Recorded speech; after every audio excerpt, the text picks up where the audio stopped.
100 రోజుల్లో రాష్ట్రంలో ప్రజాపాలన అందించామన్నారు ముఖ్యమంత్రి రేవంత్ రెడ్డి. ప్రజల ఆకాంక్షలకు అనుగుణంగా నియంత పోకడలను పూర్తిగా చెరిపేస్తున్నామని చెప్పారు. 3 డిసెంబర్ 2023కు తెలంగాణ విముక్తి రోజుకు ఉన్న ప్రాముఖ్యం ఉందన్నారు సీఎం. పన్నులు ఎగ్గొట్టే వారిపై చర్యలు తీసుకుంటున్నామన్నారు రేవంత్. గత బీఆర్ఎస్ పాలనలో జరిగిన అవినీతి అక్రమాలపై పూర్తి స్థాయిలో విచారణ జరుగుతుందన్నారు. నివేదిక రాగానే ఎంతటి వారిపైనైనా కఠిన చర్యలు ఉంటాయన్నారు సీఎం. ప్రభుత్వాన్ని పడగొట్టాలనే కుట్రలను సమర్థవంతంగా తిప్పికొడతామన్నారు రేవంత్. రాష్ట్రంలో కాంగ్రెస్ ప్రభుత్వం 100 రోజుల పాలన పూర్తి చేసుకున్న సందర్భంగా బషీర్బాగ్ ప్రెస్ క్లబ్లో మీట్ ది ప్రెస్లో పాల్గొన్నారు సీఎం రేవంత్ రెడ్డి. మీరు చూస్తుంటే అమ్మగారు లేరు కాబట్టి వచ్చేసారి బతుకమ్మ చేర్చడానికి ఎవరు ఉండేటట్టు లేరు, ఎట్లా అనేటట్టే ఉండు. బతుకమ్మ అనేది నా అమ్మలు అమ్మమ్మలు వాళ్ళ తరతరాలుగా మనము చేసుకుంటున్న పండగ కాబట్టి వాళ్ళు వచ్చి మనకు నేర్పింది ఏం లేదు. ఒకవేళ బతుకమ్మను కూడా వ్యాపారంగా మార్చి ఆట వస్తువుగా మార్చి ప్లాస్టిక్ పూలు వాళ్ళు వచ్చిన అంతకుముందేమో బంతి పూలు ఇవన్నీ సువాసనలు వెదజల్లే పూలు ఉండే. వాళ్ళు వచ్చిన బతుకమ్మలో ప్లాస్టిక్ పూలు వచ్చినాయి, అంతే తేడా. ఈసారి ప్లాస్టిక్ పూలతో చేసేటోళ్ళు లేకపోవచ్చు కాబట్టి ఖచ్చితంగా ఆ సాంప్రదాయం కొనసాగుతూనే ఉంది. బతుకమ్మలు బోనాలు ఎవరు ఉన్నా ఎవరు లేకపోయినా తరతరాలుగా కొనసాగుతూనే ఉంటుంది.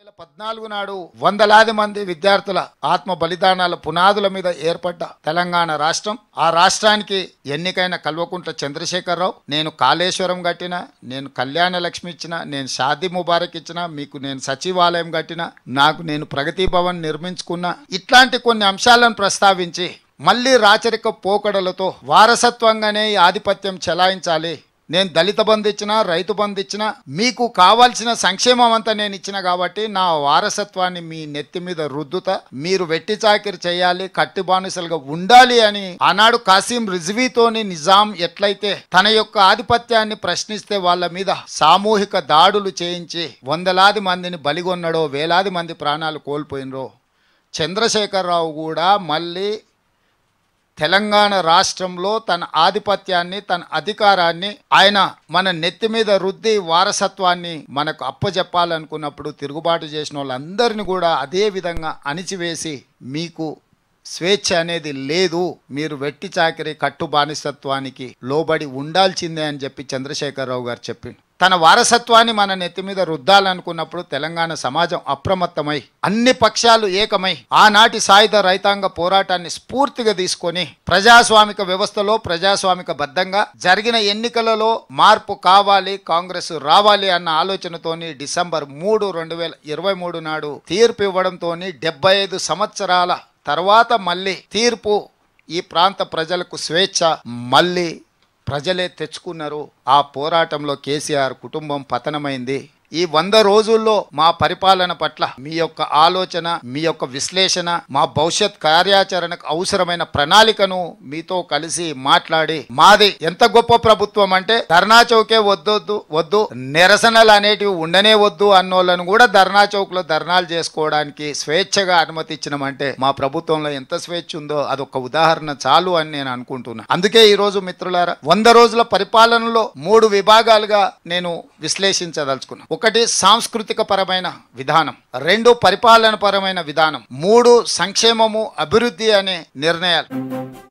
ఉచిత కరెంటు కాదు, భూమి లేని పేదలకు ఇళ్లలో కరెంటు బిల్లులు కూడా మోతం మోగుతున్నాయన్న ఆలోచనతోని తెల్లని రేషన్ కార్డు ఉన్న ప్రతి పేదవాడికి 200 యూనిట్ల వరకు ఉచిత కరెంటు ఇస్తామని చెప్పి దాన్ని అమలు చేసినాం. ఇప్పటికీ 38 లక్షల కుటుంబాలు ఈ పథకాన్ని వినియోగించుకున్నాయి. 7 జిల్లాలలో ఆనాడు ఉమ్మడి మహబూబ్నగర్ జిల్లా ఈ రోజు 7 జిల్లాలుగా మారింది. స్థానిక సంస్థలు శాసన మండలి ఎన్నికల ఎలక్షన్ కోడ్తోని ఆ ప్రాంతంలో 0 బిల్లు అమలు జరగడం లేదు. దాదాపుగా 42-43 లక్షల మంది 200 యూనిట్లు ఉచిత కరెంటు 0 బిల్లు విధానాన్ని ఈ రోజు అమలు చేసినాం. ఇది అమలు చేస్తుంటే ఆయన గారి ఆనవాళ్లు అన్ని దగ్గరలో ఉన్నాయి. ఎక్కడెక్కడ విష పురుగులను గంజాయి మొక్కల్ని నాటిండో అవి ఇంకా వాటి వాసనలు వెదజల్లుతూనే ఉన్నాయి. తెలంగాణ ఎలక్ట్రిసిటీ రెగ్యులేటరీ కమిషన్ నిన్న మాకు నోటీస్ ఇచ్చింది, మీరు సబ్సిడీ ముందుగాల సంస్థలకు చెల్లించిన తర్వాతనే 0 బిల్ ఇవ్వాలని. ఆ మేధావికి నేను చెప్పదలుచుకున్నా, ఇన్ని రోజులు రైతులకు ఉచితంగా కరెంట్ ఇస్తే ఆనాటి ప్రభుత్వం 24 గంటలు ఇస్తుందంటే ఏ రోజైనా ఈ ఆదేశం ఇచ్చినవా? నీ జాతి బుద్ధి నీ నీతి బోనించుకోలేదని చెప్పి ఆదేశాలు ఇచ్చినాయని నేను చెప్పదలుచుకున్నా.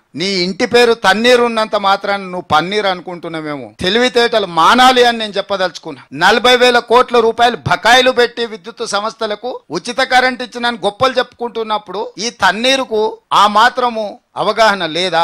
ఈ రోజు మేము అట్లా ఇచ్చినమో లేదో ఇప్పుడు మాకు ఆదేశాలు జారీ చేసిండు, నువ్వు ముందుగాల పైసలు కట్టు, తర్వాత జీరో బిల్లు అని. అందుకే ఈ గంజాయి మొక్కల్ని పీకే పని మీద ఉన్నా, కలుపు మొక్కల్ని పీకుతూనే ఉన్నా కానీ ఇంకా ఎక్కడ పడితే అక్కడ నాటి పెట్టిండు. అవిగా ఎట్లా వెదజల్లుతున్నాయి వాటి పరిమళాలు అంటే ఊహించని విధంగా వెదజల్లుతున్నాయి. అయినా ఏం ఊరుకోను, రోజుకు 18 గంటలు పని చేస్తూనే ఉంటా. ఈ గంజాయి మొక్కల్ని పీకేస్తా, మొత్తానికి సమూలంగా గంజాయి మొక్క అనేది తెలంగాణ రాష్ట్రంలో ఉండనివ్వను. తన్నీర్ గారు గుర్తుపెట్టుకో, నువ్వు కూడా ఎక్కువసేపు ఆ కుర్చీలేం ఉండవు. యథాలాపంగా ఉన్నప్పుడు ఏటేద్దాం అనుకుంటున్నావు నువ్వు, కానీ అట్లేం ఉండదు. మాకు లెక్క ఉంటది, ఆ లెక్క ప్రకారమే పనిచేస్తాం. అయినా జీరో బిల్లు 200 యూనిట్లు ఉచితంగా పేదల ఇండ్ల కరెంట్ ఇస్తుంటే కుట్రదారులు ఫామ్ హౌస్ లో ఉండి కనుసైగలు చేస్తే కొంతమంది తెలివితేటలు ప్రదర్శిస్తారు. మీరు అడ్డుపడ్డా అడ్డం తొలగించుకొని అవసరమైతే అడ్డంగా మీద ఎక్కించైనా ముందుకెళ్లి పేదలకు జీరో బిల్లు పథకాన్ని అమలు చేస్తామని చెప్పి మీ ద్వారా నేను చెప్పదలుచుకున్నాను.